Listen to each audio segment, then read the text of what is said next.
नमस्कार दोस्तों, स्वागत है आपका आज के मुख्य समाचार में, जिसमें सबसे पहली और बड़ी खबर में आपको बताएंगे कि किसान नेताओं ने की इंटरनेट सेवा बहाल करने की मांग, नहीं करने पर दी आंदोलन को तेज करने की धमकी। दूसरी बड़ी खबर में जिक्र होगा कि किसानों के समर्थन में महागठबंधन ने बनाई मानव श्रृंखला, बुद्धि स्मृति पार्क के पास लाइन में लगे तेजस्वी, और बिहार में भी जल उठी है किसान आंदोलन की चिंगारी। और तीसरी बड़ी खबर में जिक्र होगा कि किसानों को बदनाम ना करें, वह अपने जीवन और भविष्य के लिए संघर्ष कर रहे हैं। ये बड़ा बयान दिया है पंजाब के मुख्यमंत्री अमरिंदर सिंह ने। दोस्तों, हर एक खबर की गहराई में आपको ले जाएंगे, लेकिन उससे पहले अगर आप भी देश के किसानों के साथ खड़े हैं तो आप अभी इस वीडियो को लाइक कीजिए और इस लाल बटन को दबा के इस चैनल को फ्री में सब्सक्राइब करके घंटी बजाकर कमेंट में लिखिए जय हिंद। दोस्तों, रुक करते हैं तमाम बड़ी खबरों की तरफ। किसान नेताओं ने की इंटरनेट सेवा बहाल करने की मांग, नहीं करने पर दी आंदोलन को तेज करने की धमकी। जी हां दोस्तों, 3 कृषि कानूनों को निरस्त करने की मांग को लेकर 66 दिनों से किसान सिंघू,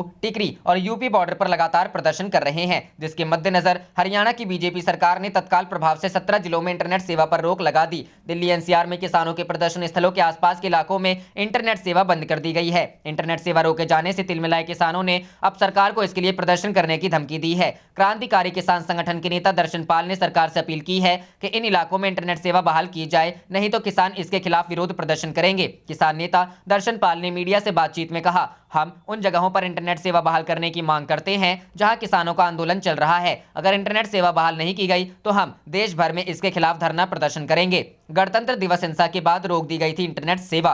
राष्ट्रीय राजधानी में गणतंत्र दिवस पर किसानों की ट्रैक्टर रैली के दौरान हुई हिंसा के बाद किसानों के प्रदर्शन स्थलों के आसपास के इलाकों में इंटरनेट सेवा बंद कर दी गई थी। किसान आंदोलन के मद्देनजर हरियाणा की बीजेपी सरकार ने तत्काल प्रभाव से 17 जिलों में इंटरनेट सेवा पर रोक लगा दी है। हरियाणा के जिन जिलों में इंटरनेट सेवा पर रोक लगाई गई है उनमें राज्य के अंबाला, यमुनानगर, कुरुक्षेत्र, करनाल, कैथल, पानीपत, हिसार, जिंद, रोहतक, भिवानी, चरखी दादरी, फतेहाबाद, रेवाड़ी और सिरसा शामिल हैं। इन जिलों में आज शाम 5 बजे तक इंटरनेट सेवा बंद है। हालांकि इन जिलों में वॉइस कॉल सेवा जारी रहेगी। सरकार ने किसान आंदोलन के बीच शांति व्यवस्था कायम रखने के लिए यह आदेश जारी किया था। इससे पहले गुरुवार को सोनीपत, झज्जर, पलवल जिलों में बंद मोबाइल इंटरनेट सर्विस को 29 जनवरी शाम 5 बजे तक बढ़ाने की घोषणा की थी। दिल्ली में 26 जनवरी को किसानों की ट्रैक्टर रैली में हुई हिंसा के बाद इन तीनों जिलों में इंटरनेट सर्विस बंद की गई थी। आदेश के मुताबिक हरियाणा सरकार ने सभी प्रकार की मोबाइल इंटरनेट, SMS और डोंगल सर्विस को बंद कर दिया था।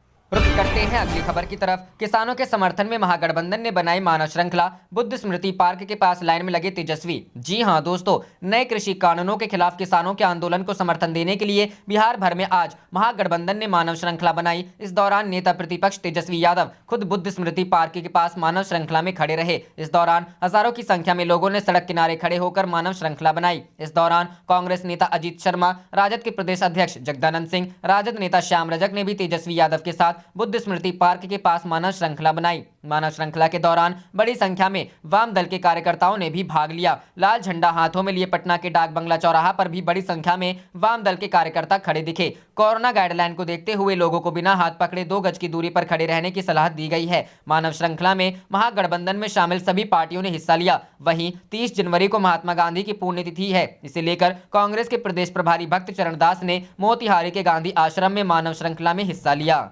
रुख करते हैं अगली खबर की तरफ। किसानों को बदनाम ना करें, वे अपने जीवन और भविष्य के लिए संघर्ष कर रहे हैं, अमरिंदर सिंह। जी हां दोस्तों, 26 जनवरी को लाल किले पर हुई हिंसा के बाद से 2 महीने से ज्यादा लंबे समय से दिल्ली में सिंघू बॉर्डर और टिकरी बॉर्डर सहित 15 जगहों पर धरना प्रदर्शन कर रहे किसानों को खालिस्तानी और नक्सलवादी तक नामों से बुलाया जाने लगा है। क्या ये लोग खालिस्तानी या फिर नक्सलवादी हैं? इस संबंध में नवोदय टाइम्स के साथ विशेष बातचीत में मुख्यमंत्री कैप्टन अमरिंदर सिंह ने कहा कि किसानों को बदनाम ना किया जाए, वे अपने जीवन और भविष्य के लिए संघर्ष कर रहे हैं, उनका भविष्य दांव पर लगा हुआ है। इसके साथ ही उन्होंने किसानों और केंद्र सरकार से वार्ता जारी रखने का भी आग्रह किया है। उनका कहना है कि वार्ता ही इस मामले का एकमात्र हल है। क्या आपको लगता है कि लाल किले की हिंसा, जिसकी आपने राष्ट्र के अपमान के रूप में भी निंदा की है, ने किसानों की छवि को धूमिल किया है और उनके आंदोलन को एक खैदजनक स्थिति में ला दिया है? इस पर मुख्यमंत्री ने कहा, हाँ, यह घटना हम सभी के लिए शर्मनाक है, हमारे राष्ट्र का अपमान है। स्वतंत्र भारत के प्रतीक को क्षतिग्रस्त और अशक्त किया जाना कोई ऐसी बात नहीं है जिस पर कोई भारतीय गर्व कर सकता हो। यह वास्तव में हमारे श्रद्धेय निशान साहिब का भी अपमान है, जो कुछ गुंडा तत्वों, वे किसान नहीं हो सकते थे,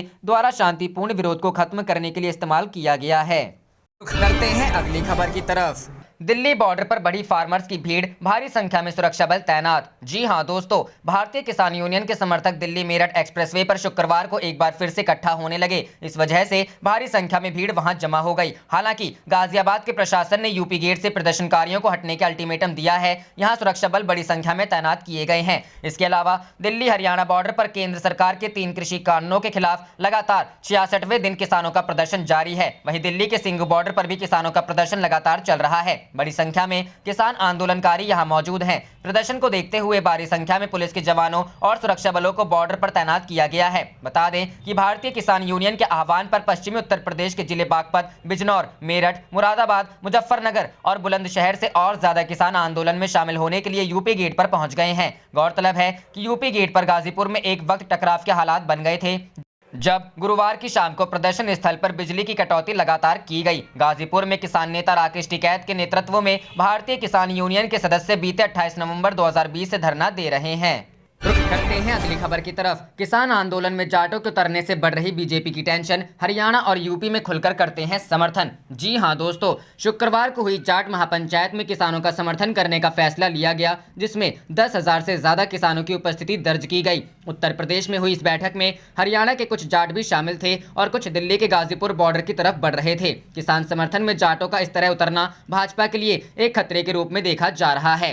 किसान आंदोलन ने एक बार फिर भाजपा की मुश्किलें बढ़ा दी हैं। महापंचायत में जुटी किसानों की भारी संख्या ने सभी को चौंका कर रख दिया। राकेश टिकैत के आंसुओं को देखने के बाद हरियाणा और उत्तर प्रदेश के जाट दिल्ली के गाजीपुर बॉर्डर पर पहुंचे। यह भाजपा के लिए चिंता की बात हो सकती है, क्योंकि जाटों का आंदोलन में इस तरह से शामिल होना राजनीतिक नुकसान पहुंचा सकता है। पार्टी इस समुदाय विशेष को अपने समर्थक के रूप में देखती है, लेकिन अब उसे चिंता सता सकती है। भाजपा के वरिष्ठ नेताओं ने नाम नहीं छापने की शर्त पर कहा कि उन्हें डर है कि किसान आंदोलन उत्तर प्रदेश जैसे राज्यों में इसकी संभावनाओं को प्रभावित कर सकते हैं। एक वरिष्ठ नेता ने कहा, हम सब कुछ देख रहे हैं, अभी यह कहना भी जल्दी होगा कि हमें जाटों से समस्या होगी। हम सतर्क हैं। हमारी पार्टी के नेताओं खाप के बुजुर्गों तक पहुंचना जारी है। लगभग 2 महीनों से कृषि कानूनों के विरोध में दिल्ली बॉर्डर पर बैठे किसानों का आंदोलन गणतंत्र दिवस के बाद कमजोर पड़ गया। तमाम बॉर्डरों से किसान उठने लगे और वापसी की ओर बढ़े, लेकिन तस्वीर तब बदल गई जब भारतीय किसान यूनियन के नेता के आंसू पूरे देश ने देखे। उसके बाद लोग भारी मात्रा में वापस दिल्ली बॉर्डर पर आने लगे।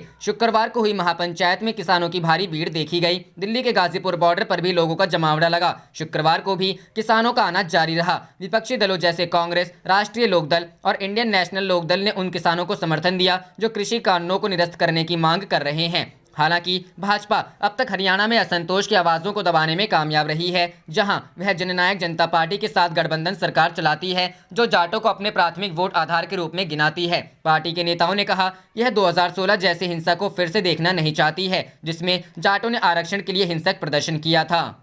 रुक करते हैं अगली खबर की तरफ। गांधी की पुण्यतिथि पर किसान मनाएंगे सद्भावना दिवस, करेंगे भूख हड़ताल। जी हां दोस्तों, 26 जनवरी को हुए किसान पुलिस संघर्ष के बाद संयुक्त किसान मोर्चा ने 30 जनवरी को पूरे देश में सद्भावना दिवस मनाने की घोषणा की है। संयुक्त किसान मोर्चा की ओर से कहा गया है कि दिल्ली समेत पूरे देश में जहां जहां कृषि कानूनों के विरोध में धरने प्रदर्शन हो रहे हैं, वहां 30 जनवरी को सुबह 9 बजे से शाम 5 बजे तक भूख हड़ताल की जाएगी। संयुक्त किसान मोर्चा की ओर से सभी देशवासियों ने एक दिवसीय भूख हड़ताल में शामिल होने की अपील की गई है। साथ ही उन्होंने केंद्र सरकार और भाजपा पर किसान आंदोलन को बदनाम करने का आरोप लगाया है।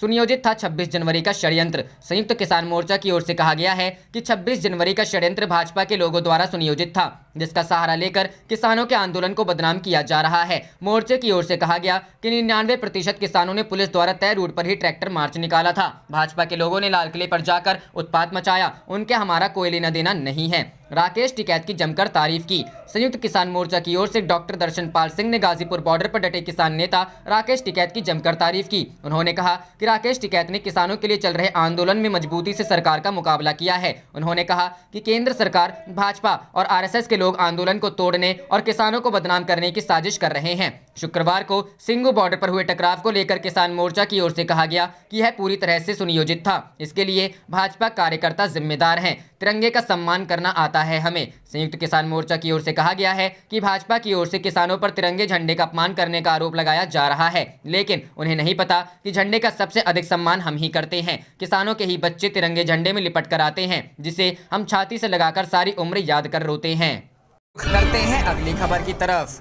मुजफ्फरनगर में बोले आप नेता संजय सिंह, दिल्ली में महापंचायत करे किसान, कोई कमी नहीं होगी। जी हां दोस्तों, गुरुवार को दिल्ली के गाजीपुर बॉर्डर पर भारतीय किसान यूनियन के नेता राकेश टिकैत की भावुक अपील के बाद पश्चिमी उत्तर प्रदेश के किसान एकजुट हो उठे हैं। शुक्रवार को मुजफ्फरनगर में राकेश टिकैत के समर्थन में महापंचायत की गई। किसानों को समर्थन देने आम आदमी पार्टी नेता और राज्यसभा सांसद संजय सिंह भी मुजफ्फरनगर पहुंचे। संजय सिंह ने महापंचायत में किसानों से अगली महापंचायत दिल्ली में करने के लिए आह्वान किया। आप सांसद संजय सिंह मुजफ्फरनगर में किसानों की महापंचायत में हजारों किसानों को दिल्ली चलने का आह्वान किया। संजय सिंह ने कहा कि मैं राकेश टिकैत के आंसुओं को देखकर विचलित हो गए थे। अगर राकेश टिकैत को गिरफ्तार किया जाता है तो हम भी गिरफ्तारी देंगे। किसानों ने नहीं बल्कि नेताओं ने हिंसा की थी। इसके बाद संजय सिंह ने किसानों की महापंचायत को दिल्ली ले चलने का आह्वान करते हुए कहा कि वहां दिल्ली में पानी, खाना और अन्य चीजों की कोई कमी नहीं होगी। हम किसानों के साथ खड़े हैं।